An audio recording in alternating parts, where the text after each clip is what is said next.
12. júní. Fegurð lífsins allstaðar í kringum þig.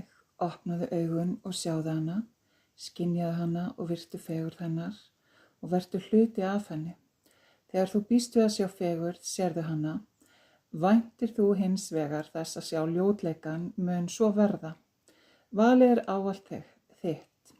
Drekktu ákafa úr uppsprettu fegurðarinnar og þú kemst ekki hjá því að endurspegla hana.